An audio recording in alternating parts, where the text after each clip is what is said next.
हम यहाँ पर पढ़ रहे हैं in class 11 subject maths chapter 2 for before exercise 2.3। इससे पहले वाले लेक्चर में हमने बात करी थी कि डिफरेंट टाइप के जो फंक्शंस होते हैं वो क्या होते हैं। दो फंक्शन हमने पिछली बार पढ़ लिए थे। कॉन्स्टेंट फंक्शन हमने पढ़ लिया था और एक और हमने पढ़ा था आइडेंटिटी फंक्शन। अब हमारे पास है पॉलिनोमियल फंक्शन। हम बात करें पॉलिनोमियल फंक्शन क्या होता है। तो आप पॉलिनोमियल के बारे में क्लास 10th में स्टडी करके आए हैं। एक पॉलिनोमियल जो होता है उसको हमने देखा है कि वो कौन से फॉर्म में होता है। a0 plus a1x plus a2x square up to so on an x की पावर n। यानी कि अगर मैं सिंपली लिखूं तो एक्स स्क्वायर प्लस 2x प्लस 1 इट इज ए पॉलिनोमियल। हमने इसके बारे में पढ़ रखा है। जहां पर a0 a1 a2 an ये क्या है, उस पॉलिनोमियल के कोफिशिएंट है। और ये x क्या है, उसके अंदर आया वेरिएबल है। जैसे यहाँ वेरिएबल कौन चल रहा है, x चल रहा है।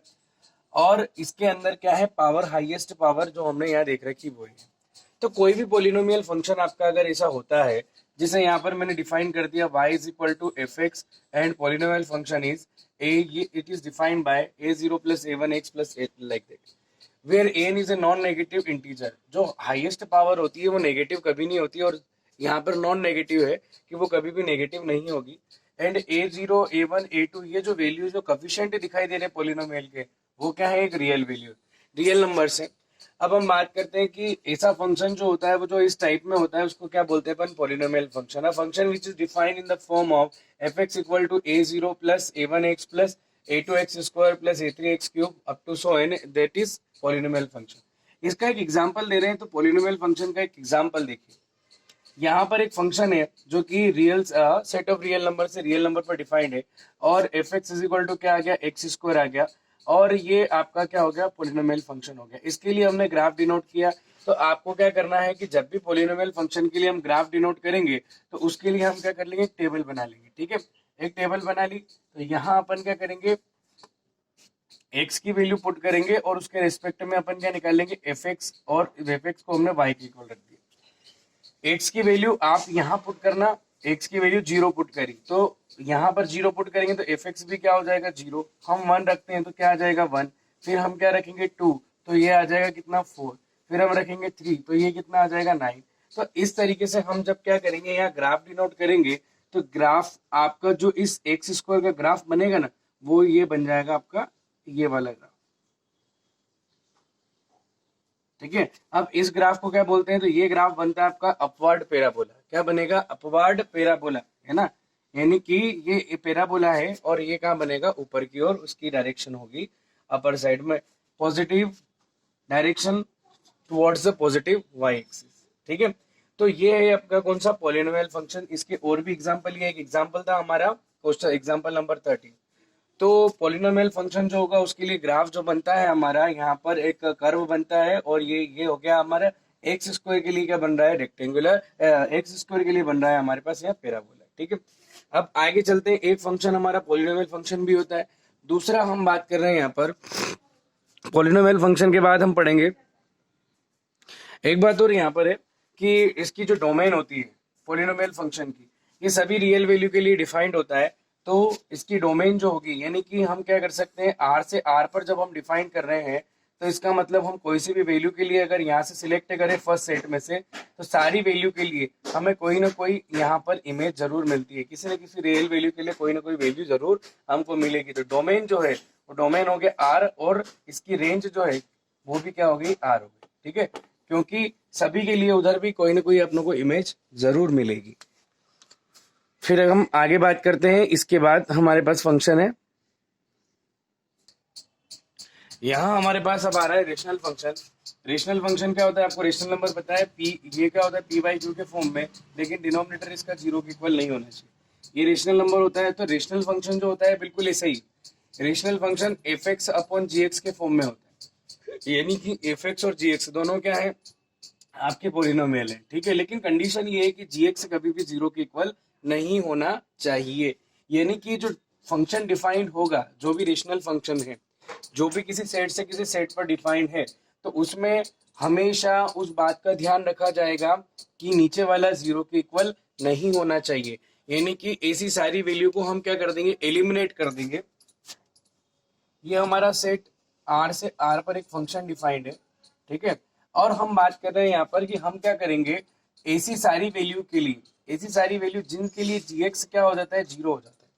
अगर हम यहाँ से कोई वैल्यू सिलेक्ट करें, उन वैल्यूज के लिए अगर gx क्या, gx एक पोलिनोमियल फंक्शन है, तो gx क्या हो जाता है, जीरो हो जाता है, तो हम सेट ऑफ रियल नंबर के अंदर से उसको क्या कर देंगे, डोमेन के अंदर से माइनस कर देंगे। फॉर एग्जाम्पल, अच्छा जैसे gx आपका हो जाए एक्स स्क्वायर माइनस वन, समझिएगा बात।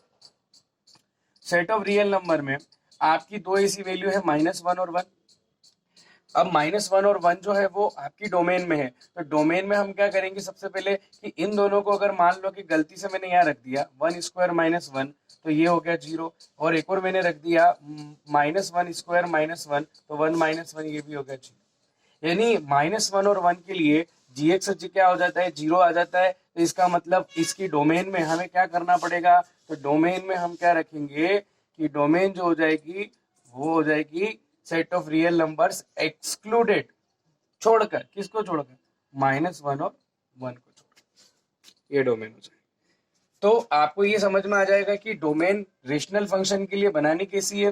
तो हम रेशनल फंक्शन के लिए डोमेन के लिए क्या कर देखते हैं, डिनोमिनेटर को देखते हैं, है ना, कि डिनोमिनेटर ऐसी कौन सी वैल्यू है जो डिनोमिनेटर को जीरो कर रही है, तो उसको सेट ऑफ रियल नंबर से या आपका जो फर्स्ट सेट है उससे क्या कर देना, एलिमिनेट कर देना। आइए देखते हैं अपन इसका एग्जाम्पल। जैसे कि एक कोई फंक्शन है एफ जो रियल नंबर से रियल नंबर पर डिफाइंड है, लेकिन एक कंडीशन और क्या होगी कि यहाँ पर एक्सक्लूड किया हुआ है किसको, जीरो को। क्यों जीरो को एक्सक्लूड किया है, क्योंकि जीरो अगर हम ले लेते हैं, इंक्लूड कर लेते हैं, तो ए यहाँ एक्स की जगह अपन क्या रखेंगे, जीरो रखेंगे, तो वन अपॉन जीरो इन्फिनिटी बनता है, जो कि रियल नंबर के अंदर नहीं मिलेगा।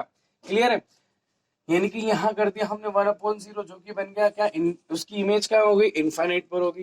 तो इसका मतलब ये हो गया कि इनफाइनाइट तो इमेज बनेगी नहीं, तो हम क्या कहेंगे यहाँ पर कि हमें क्या करना पड़ेगा, जीरो को छोड़ना पड़ेगा। क्या करना पड़ेगा, जीरो को छोड़ना पड़ेगा। तो डोमेन के अंदर से हमने क्या कर दिया, जीरो को हटा दिया, तो बाकी सभी वैल्यू के लिए फंक्शन जो है वन अपॉन एक्स क्या हो जाएगा, डिफाइंड हो जाएगा। दूसरा कि अगर मान लीजिए कि इसकी डोमेन में अगर जीरो नहीं तो रेंज में भी नहीं होगा। दूसरी बात है कि इसके लिए जो ग्राफ हम डिनोट करेंगे वैल्यूज को लेके, वो बनेगा आपका रेक्टेंगुलर पैराबोला। इस टाइप का क्या बनेगा आपका पैराबोला। इसका एक एग्जांपल दिया है, उस एग्जांपल में अगर अपन वैल्यू पुट करते हैं और इसका जब ग्राफ डिनोट करेंगे, तो आपको ये लगेगा कि ये ग्राफ जो है, ये यहाँ पर हमारा जो जीरो था, ये ग्राफ जो है ये एक्स के बढ़ने के साथ साथ, नेगेटिव होने के साथ साथ come to closer to x axis, ये आ जाता है, वाई की ओर क्लोजर चला जाता है। तो इसी तरीके से क्या होता है, ये हमें ग्राफ जो मिलेगा ये क्या बन जाएगा, आपका रेक्टेंगुलर पैराबोला मिलेगा। तो ये रेशनल फंक्शन हो गया। रेशनल फंक्शन में मैंने आपको बता दिया कि जहां पर gx जीरो होता है, यानी कि आपको क्या कर लेना है कि जब भी कोई रेशनल फंक्शन है तो आपको fx से डिफाइन करना है। पहले आपको fx अपॉन gx के फॉर्म में दिया है, ये रेशनल फंक्शन है, तो आपको gx को जीरो के इक्वल रखना। क्या करना, gx को जीरो के इक्वल रखना और x की वैल्यू निकाल लेना कि x की कौन कौन सी वैल्यू ऐसी आ रही है ना, जिसके लिए फंक्शन क्या हो रहा है, जीरो हो रहा है। तो हम क्या करेंगे, उसको जीरो के इक्वल पुट करके x की वैल्यू निकाल लेंगे, और x की वैल्यू निकाल लेंगे तो उसके लिए क्या करेंगे, उसको domain r set of r से क्या कर देंगे, माइनस कर देंगे, जैसा मैंने आपको अभी किया भी था। केवल किसके लिए बात करनी है अपनों को, डिनोमिनेटर के लिए बात करनी है। तो ये हमारा कौन सा फंक्शन हो गया, रेशनल फंक्शन भी हो गया। रेशनल फंक्शन में हमको समझ में आ गया कि डोमेन के अंदर से केवल वो हम एलिमेंट एक्सक्लूड करेंगे जिसके लिए gx क्या हो जाएगा, जीरो हो जाएगा। ठीक है, ये रेशनल फंक्शन। इसके बाद अपन, और ये जो मैंने आपको रेक्टेंगुलर पैराबोला वाला एग्जांपल दिया है, ये ग्राफ, ये आपको हम ये एक एग्जांपल का एग्जांपल नंबर 15 जो कि यहाँ दिखाई दे रहा है। हम इसके आगे बढ़ते हैं। सबसे पहले अपन बात करेंगे मॉडुलस फंक्शन की। मॉडुलस फंक्शन क्या होता है, a function which is defined from set of real number to the set of real number defined by fx is equal to mod of x। ये हमारा फंक्शन जो है f इज इक्वल टू, और जैसा हम इसको पढ़ते हैं ये हमारा कहलाता है मॉडुलस फंक्शन। मॉडुलस फंक्शन की स्पेशलिटी क्या होती है, तो देखिए मॉडुलस फंक्शन जो होता है वो नॉन नेगेटिव वैल्यू के लिए हमेशा क्या करेगा, x की वैल्यू को ऑब्टेन कराएगा, यानी कि पॉजिटिव वैल्यू। जैसे जो भी नॉन नेगेटिव वैल्यू है, चाहे 0 1 2 3 एज इट इज आ जाएगी, लेकिन जितनी भी नेगेटिव वैल्यू है उनके लिए कैसा बन के रहेगा, नेगेटिव।